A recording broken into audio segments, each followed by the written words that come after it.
Ya, halo pemirsa, apa kabar Anda hari ini? Langsung dari studio IDX Channel Jakarta, saya Prasetyo Wibowo kembali hadir dalam Market Review, program yang mengupas isu-isu yang menjadi penggerak ekonomi di Indonesia. Live streaming kami bisa Anda saksikan juga di idxchannel.com dan pemirsa langsung saja kita mulai Market Review selengkapnya.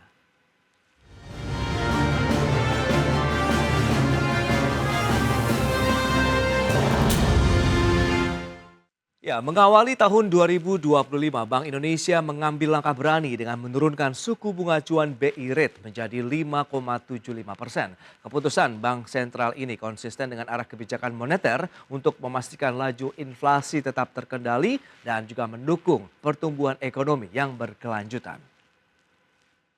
Rapat Dewan Gubernur Bank Indonesia pada tanggal 14 dan 15 Januari 2025 memutuskan untuk menurunkan BI Rate sebesar 25 basis point menjadi 5,75%, suku bunga deposit facility turun 25 basis point menjadi 5%, dan suku bunga lending facility juga turun 25 basis point menjadi sebesar 6,5%. Demikian pernyataan Gubernur Bank Indonesia Peri Warjio terkait hasil rapat Dewan Gubernur Bank Indonesia yang memutuskan untuk menurunkan suku bunga acuan BI Rate menjadi 5,75% di awal tahun 2025.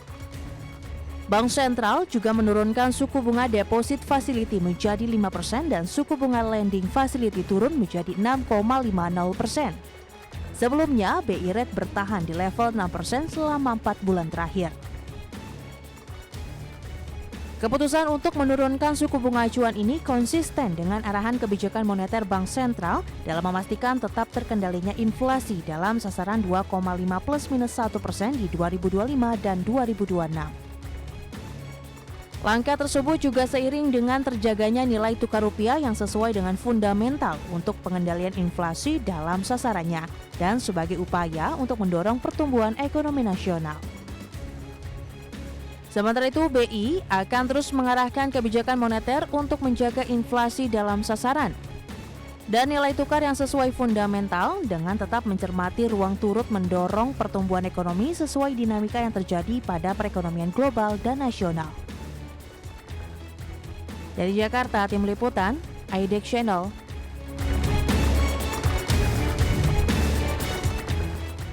Ya, berikutnya kita akan saksikan bersama terkait dengan pergerakan inflasi dan juga nilai tukar rupiah yang memang menjadi concern ya begitu ya dari Bank Sentral atau Bank Indonesia. Ya, selengkapnya bisa Anda saksikan di layar televisi Anda.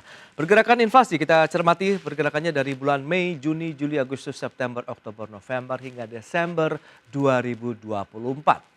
Baik pergerakan secara bulanan, setelah mengalami deflasi dalam 5 bulan terakhir, Mei sampai dengan September, Oktober, November, Desember trennya sudah mulai naik lagi. Di Desember kemarin tercatat 0,44%, sementara inflasi secara tahunan tercatat 1,57%. Ini pun juga mengalami kenaikan dibandingkan dengan bulan November secara tahunan di 1,55%. Setelah dalam beberapa bulan terakhir dari Mei sampai dengan Oktober laju inflasi cenderung turun secara tahunan.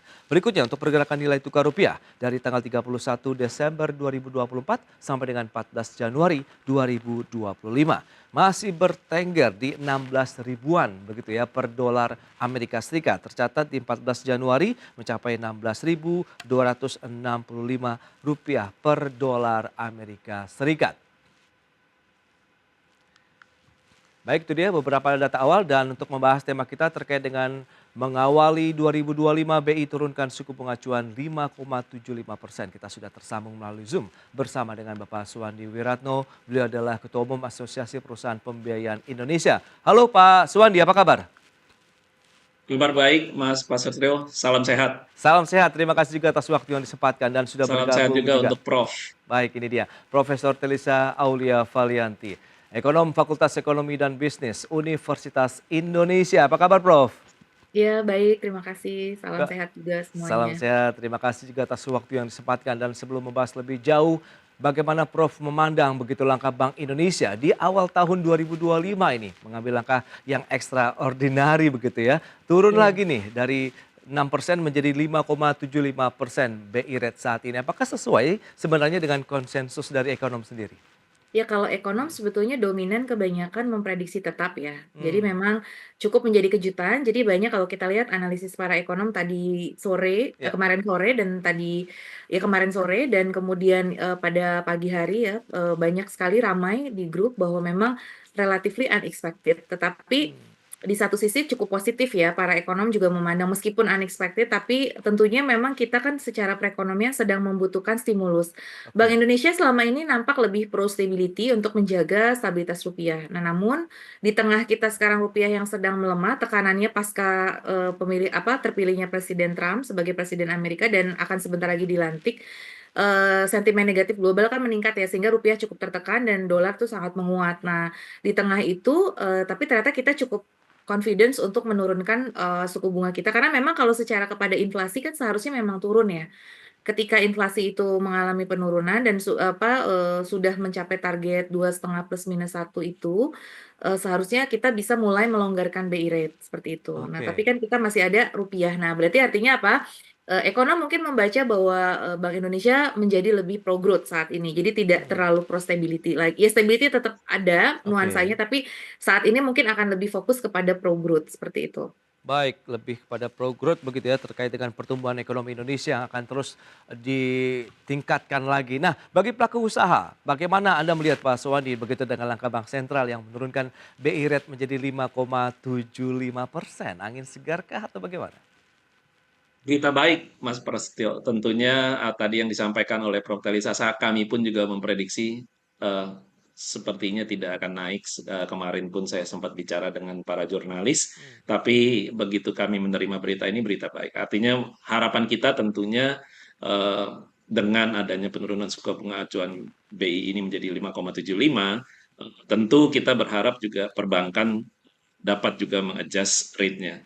Apakah ini nanti akan pro dari sisi pertumbuhan kredit dan tentunya ini kita masih menunggu dan kalau jika demikian tentunya kita juga dan hal ini juga membuat apa yang kita inginkan retail juga daya beli mulai berangsur-angsur bisa meningkat karena kita sudah merasakan daya beli yang sangat-sangat berat di tahun 2024 dan itu tercermin dari pembelian kendaraan bermotor yang boleh dikatakan hanya ditutup di angka misalnya mobil hanya 865.000 unit yang oke. diprediksi seawal dengan 1 juta di awal tahun 2024 kemarin. Hmm, Nah, harapannya juga tadi apa yang disampaikan oleh Prof. Telisa bahwa selain pemerintah BI sudah menurunkan suku bunga, pemerintah juga telah banyak hal misalnya membantu dari sisi stimulus-stimulus, insentif-insentif dan mungkin yang kita harapkan adalah dari sektor real adanya lapangan pekerjaan nih karena tahun 2024 kemarin kan banyaknya Prof ya yang di PHK dan lain-lainnya dan semoga di tahun ini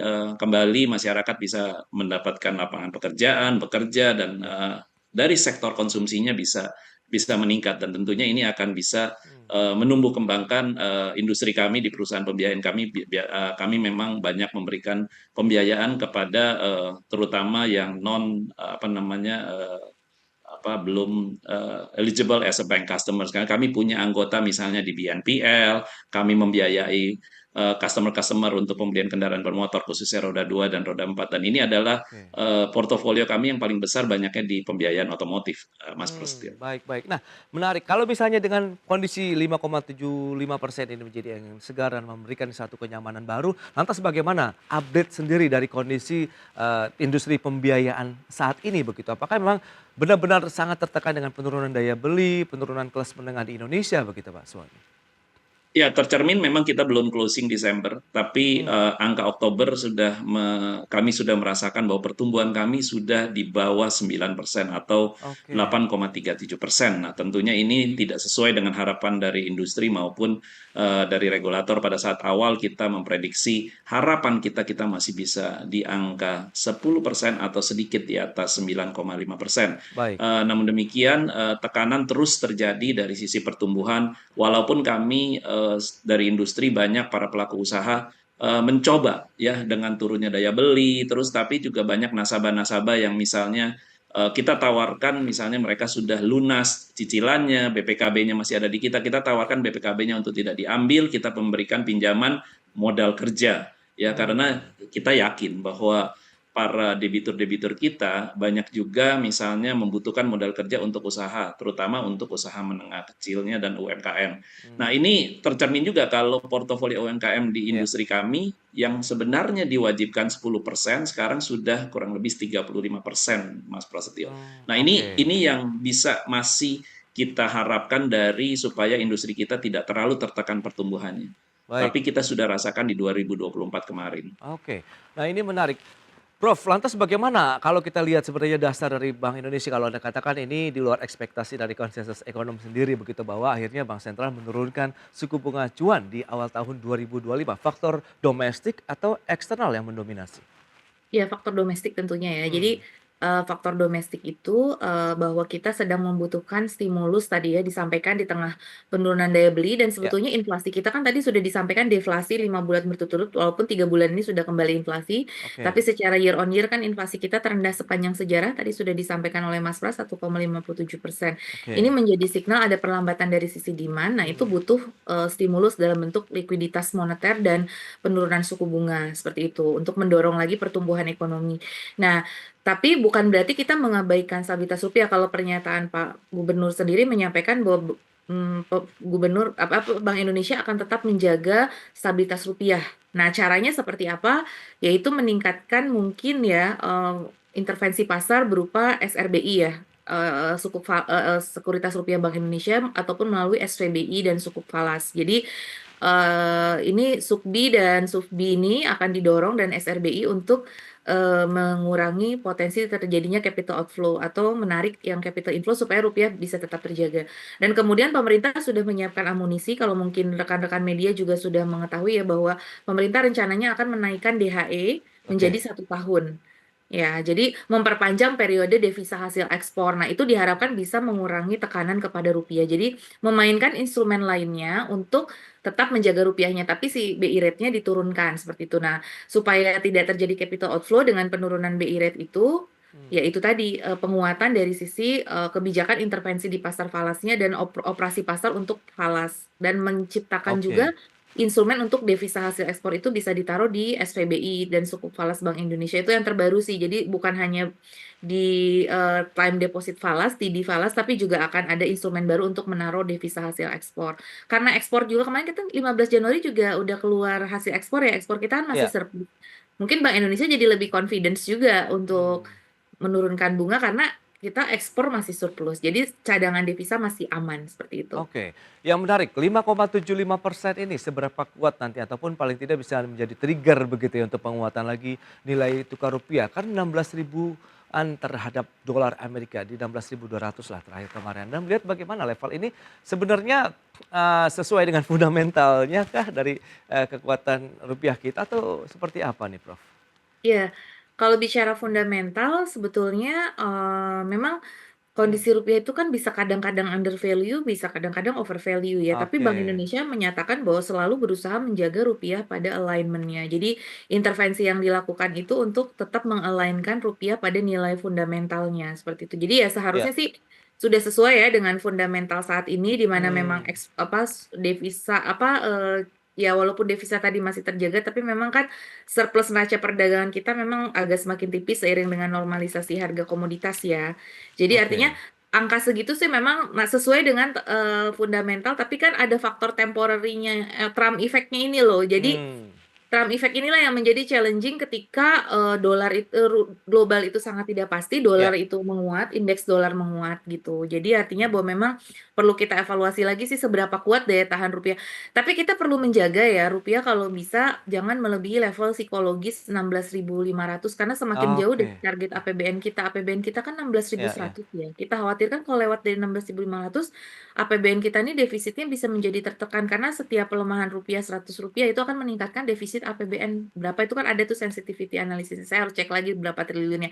Tapi kan di tengah defisit APBN kita lagi menjadi masalah, kalau rupiah melemah, nah itu yang kita khawatirkan. Jadi ini benar-benar oke, sinergi moneter fiskal antara BI dan pemerintah itu perlu dijaga gitu karena baik Prof. kita masih punya resiko di sisi rupiah ini loh. Oke. Nah, kita kan cermati nanti di segmen berikutnya seperti apa sih saat ini dari nilai penyaluran pinjaman atau outstanding begitu ya di industri pembiayaan, kemudian bagaimana upaya dari 5,75% ini benar-benar bisa menjadi satu trigger lagi kebijakan Bank Sentral untuk yang tadi Bu Telisa katakan pro growth begitu. Kita bahas nanti di segmen berikutnya dan pemirsa pastikan Anda masih bersama kami.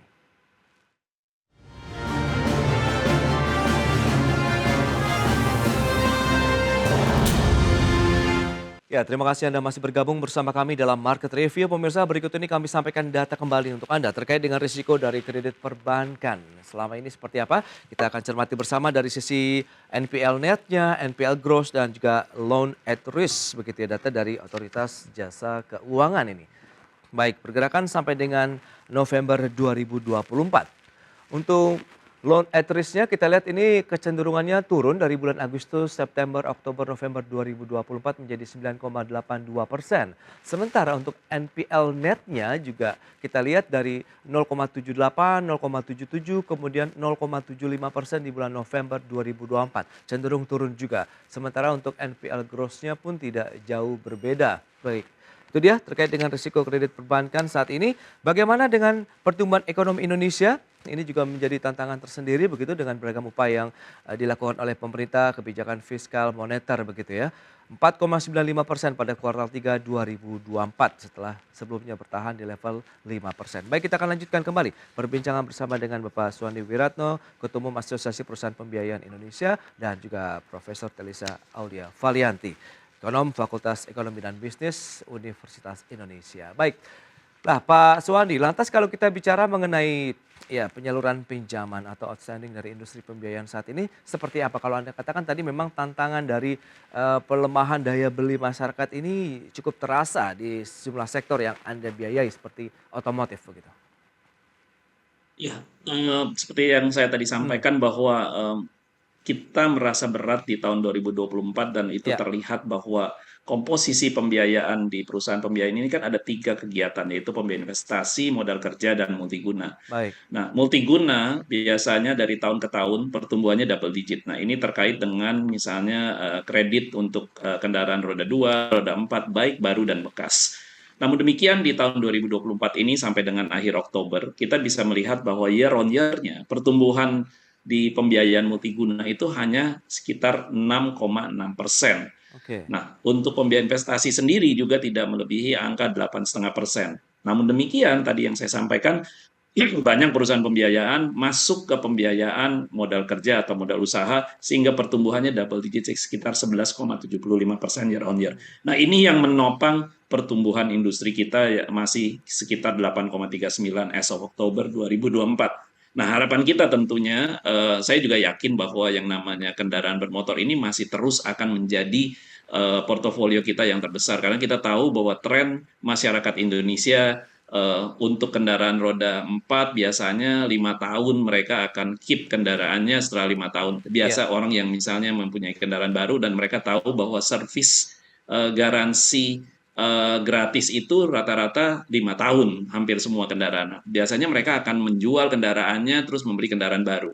Nah, kenapa tahun 2024 ini sepertinya kok tidak terjadi banyak pembelian kendaraan baru? ya. Mungkin ya mereka menunggu karena ada kebutuhan-kebutuhan lain yang harus lebih dipenuhi dibandingkan misalnya menjual kendaraannya. Tapi kita harapkan bahwa ini akan menjadi satu hal yang sangat baik, berita tentang suku bunga acuan ini turun. Tadi Prof. Telisa juga menyampaikan bahwa BI sudah melihat pro growth, Oke. artinya bahwa mudah-mudahan dari sisi kredit, karena kita non deposit taking, kita sangat tergantung dari perbankan. Kalau perbankannya sendiri mengucurkan kredit, kita punya dana dan kita bisa menyalurkan kepada yang membutuhkan. Nah, harapan kita juga masyarakat tadi bahwa apakah ini saatnya sudah untuk mengganti kendaraan yang tadinya ada berita pajak obsen. Ini lucunya nih ya, Prof. Telisa dan Mas Prasetyo. Oke. Pada saat di bulan November berita tentang pajak obsen akan diberlakukan 5 Januari, Ya. banyak yang kena prank. Karena mereka langsung belinya di bulan Desember. Jadi bulan Desember penjualan kendaraan roda 4 itu meningkat cukup bagus. Oke. Karena contoh ya, saya bisa sampaikan bahwa Fortuner, ya harga Fortuner itu kalau dikenakan pajak, kenaikan pajak obsen ini bisa nambah 50 juta hanya untuk tambahan pajak kendaraannya. Hmm, Oke. Bapak. Jadi rata-rata banyak yang beli di akhir Desember 2024, tapi ternyata Hmm, kok nggak jadi. Nah, ini sebenarnya adalah satu hal yang sangat baik bahwa pemerintah daerah mendengar mendengar ya, pelaku industri bahwa apakah nggak sebaiknya ditunda. Tapi ya mungkin konsepnya bukan ditunda, tetapi dikenakan, tapi diberikan insentif kembali. Jadi ya. itu yang sangat sangat apa namanya memberikan angin segar kita juga di awal tahun 2025 ini. Baik Pak Suwandi. Nah, Prof. Telisa, kalau memang menjadi dasar domestik yang Anda katakan begitu ya, concern dari Bank Sentral adalah apakah tadi karena adanya kenaikan ada PPN 12% untuk yang memang barang mewah, kemudian tadi kaitannya dengan penyaluran kredit perbankan yang juga ya sedikit memang ada tumbuh tapi memang tidak terlalu kencang begitu. Anda melihat lebih kepada apa yang perlu dilihat begitu? 5,75% ini ya akhirnya bisa jadi pijakan yang kuat tidak sih untuk mengangkat sejumlah sektor usaha ataupun industri di dalam negeri? Ya, sebetulnya 25 basis itu kalau secara magnitude belum terlalu besar ya. Karena Hmm, kan tapi setidaknya sudah ada ekspektasi positif lah gitu. Jadi bahwa oh, oke, setidaknya turun, kemudian likuiditas akan ditingkatkan sekian ratus triliun. Jadi baik. angin segar lah ya di tengah sekarang ya betul tadi sudah disampaikan oleh Pak Suwandi ya kondisi daya beli masyarakat, ada pajak obsen juga, ada PPN. Jadi memang ini bersamaan banget kita tahu di tahun 2025 ini banyak sekali ya kenaikan biaya-biaya yang harus ditanggung oleh masyarakat sehingga itu akan semakin menggerus daya beli. Tapi kan alhamdulillah Oke, PPN-nya cuma untuk barang mewah sehingga betul. dampaknya menjadi lebih moderate. Nah, jadi makanya narasi pro growth ini harapannya begini. Jadi kalau sudah pro growth itu kan kemudian kredit akan berkembang tadi tersalurkan lebih banyak, Ya, terus kegiatan aktivitas ekonomi itu bisa lebih banyak berputar, kemudian tadi bisa menyerap lapangan pekerjaan ya di tengah badai PHK yang kita dengar tadi disampaikan oleh Pak Suwandi juga. Jadi eh, apa namanya, harapannya itu dari penurunan suku bunga ini bisa membantu perekonomian kita yang sedang membutuhkan stimulus. Tadi dari sisi fiskalnya sudah disiapkan juga berbagai stimulus gitu. Nah, untuk menjaga daya beli dari kelas menengah ini. Jadi kalau misalkan daya belinya itu terjaga, ya harapannya aktivitas ekonomi bisa multiplier efeknya itu terus tumbuh gitu. Ya walaupun sebetulnya memang 25 basis kalau dikatakan ya. mungkin masih kurang ya kalau target kita misalkan pengen tumbuh di atas 5% nih, misalkan 5,5 lah taruhlah targetnya gitu ya, target maksimal. Nah, Ya, tapi ya. kan itu kurang sebetulnya dulu mana. Tapi kan kita masih ada The Fed nih yang jadi kendala kita karena The Fed itu diprediksikan dengan kondisi Trump effect yang akan menimbulkan inflasi di US itu kemungkinan hanya akan menurunkan lagi itu 2 kali maksimum di 2025. Jadi hanya Oke. 2 kali dan itu pun ya 50 basis paling banyak. Nah, kalau The Fed hanya menurunkan 50 basis ya kita juga nggak bisa lebih dari 50 basis lagi untuk turunnya gitu. Jadi masih ada kendala dari sisi Amerika Serikat sebagai benchmark dari penentuan suku bunga itu. Nah, terus PR kedua, bagaimana perbankan juga ataupun lembaga-lembaga keuangan merespon penurunan suku bunga. Jadi apakah penurunan BI rate ini akan tertransmisikan dalam bentuk penurunan suku bunga kredit? Biasanya ada lag time ya. Iya, Bank itu kan betul. nggak langsung nih nurunin Ya. gitu.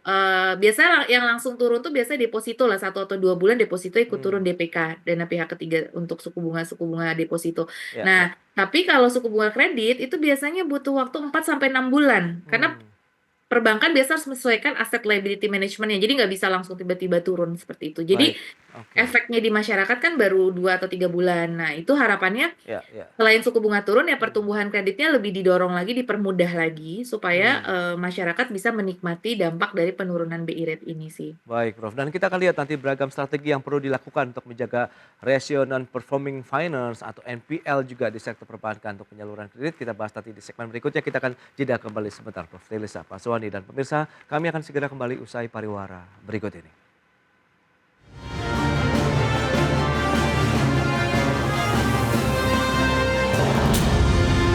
Ya, terima kasih Anda masih bergabung bersama kami dalam Market Review. Dan kita akan cermati bagaimana terkait dengan NPL net, begitu seperti apa sih dengan beragam upaya yang sudah dilakukan. Dan terakhir ini adalah Bank Sentral yang menurunkan suku bunga acuan di 10, maksud kami di 5,75%. Nah, Prof. Telisa, lantas bagaimana Anda melihat begitu? Apakah ini bisa ataupun masih mampu menjaga lagi rasio kecukupan modal dari perbankan, penyaluran kredit perbankan, dan lain-lain? Silakan. Ya, dengan penurunan suku bunga, cost of fund perbankan itu menjadi turun, likuiditas meningkat. Hmm, Seharusnya memang dari sisi teori capital adequacy terjaga, lebih terjaga ya. oke. Jadi yang menggerogoti equity akan semakin berkurang lah istilahnya. Karena kan biasanya yang menggerogoti equity itu NPL. Nah, Yes. kalau misalkan likuiditas itu semakin melonggar, secara teori ya NPL akan semakin turun gitu ya. Dan kemudian itu bisa membantu memperkuat dari sisi permodalan. Nah, kemudian jangan lupa BI juga punya kebijakan selain BI rate itu kan makroprudensial. Iya. Ada kebijakan likuiditas insentif makroprudensial, yaitu perbankan memberikan kepada sektor-sektor prioritas gitu ya, seperti hilirisasi, kemudian pangan, perumahan. Nah, apabila perbankan nanti semakin rajin untuk membantu mendorong kredit ke sektor-sektor prioritas, nanti maka perbankan akan mendapatkan insentif berupa pengurangan dari giro wajib minimumnya. Nah, jadi bersama-sama dengan kebijakan likuiditas insentif makroprudensial ini, harapannya terus bisa mendorong pertumbuhan ekonomi tadi. Nah, kalau pertumbuhan ekonomi bagus, harapannya feedback untuk investor juga makin bagus. Jadi menahan laju capital outflow malah mendatangkan capital inflow. Jadi meskipun BI rate turun, karena gini, investor tuh kan cuma tidak hanya melihat interest rate diferensial, tapi juga melihat kepada apa narasi growth story-nya, Oke. potensi pertumbuhan. Nah, jadi yang ingin diciptakan tuh nampaknya ke arah sana dengan narasi growth story, harapannya investor tetap bisa ada capital inflow begitu ke Indonesia. Dan kondisi perbankan yang stable ya, banking stability juga terjaga, itu juga bisa menjadi daya tarik untuk capital inflow kita. Jadi dengan bunga turun ini diharapkan menjaga kondisi perbankan, karena kan kita tahu perbankan kita takutnya agak goyang nih, misalkan ada kasus-kasus PHK, ada kasus-kasus seperti tekstil yang akan bangkrut, itu kan sejumlah Iya. perbankan terpengaruh. Nah, dengan itu untuk tetap menjaga stabilitas di perbankan, penurunan bunga ini sangat akan memberikan ruang angin segar untuk stabilitas perbankan, banking stability-nya, financial stability-nya kita jaga. Cuman tadi tetap PR-nya adalah exchange rate stability, rupiah. Oke. Ya, Nah, itu rupiah dia. juga harusnya mempengaruhi dunia usaha ya. Yes. Seperti multi finance juga mungkin akan terpengaruh juga oleh rupiah. Nah, makanya selain menjaga bunga dan capital inflow, menjaga rupiah itu juga menjadi sangat penting gitu. Baik, nah Pak Suwandi, lantas strategi apa yang sudah disiapkan teman-teman APPI lah dalam menyikapi penurunan suku bunga acuan ini? Apakah akan lebih ekspansif atau tetap waspada begitu sambil melihat bagaimana kondisi perekonomian di dalam negeri, daya beli masyarakat, dan kebijakan-kebijakan dari sisi fiskal lainnya mungkin? Spiritnya kami tetap tumbuh, tapi hati-hati. Nah, kehati-hatian memang ini menjadi bagian daripada di industri kami yang sudah cukup lama, karena kita juga banyak misalnya regulasi terkait dengan GRC, governance, Oke. risk management dan compliance. Nah, OJK sendiri juga kita terima kasih pada OJK bahwa perusahaan pembiayaan telah menjadi anggota SLIC sejak April 2019. Nah, ini adalah satu hal yang dimana kalau kita mau tumbuh, tapi kalau kita hati-hati, kita juga harus ngecek ke SLIC-nya dulu, supaya kualitas kita tetap terjaga. Dan dengan demikian, di tengah-tengah situasi yang memang tidak sedang baik-baik saja, memang terjadi kenaikan NPF atau non-performing financing, Iya. di mana kita tutup non-performing financing di Oktober masih di angka yang cukup masih toleransinya masih oke, kita masih di sekitar 2,6%, secara net kita masih sekitar 0,7-0,8%, hampir sama dengan perbankan. Artinya Yes. bahwa kami cukup terjaga, dan lepas dari adanya kredit-kredit yang bermasalah dan segalanya, tetap kita menjalankan program restrukturisasi, rescheduling. Kami lebih mengedepankan bahwa restrukturisasi atau rescheduling menjadi bagian daripada bagaimana kita menekan NPF ini. Itu dia, beragam strategi nampaknya memang sudah disiapkan ya untuk lebih meningkatkan lagi ekspansi bisnis dan menjaga kondusivitas ya dari industri pembiayaan sendiri di tahun 2025 ini. Baik, sayang sekali waktu terbatas ini, Prof. Telisa, terima kasih banyak atas informasi, update, dan juga analisis yang sudah Anda sampaikan kepada pemirsa. Pak Suwandi, terima kasih juga atas update terbarunya terkait dengan kondisi dari industri pembiayaan di Indonesia. Selamat melanjutkan aktivitas Anda kembali, salam sehat dan sampai berjumpa kembali. Terima kasih Prof. Telisa, Pak Suwandi. Terima kasih, sampai jumpa. Pak.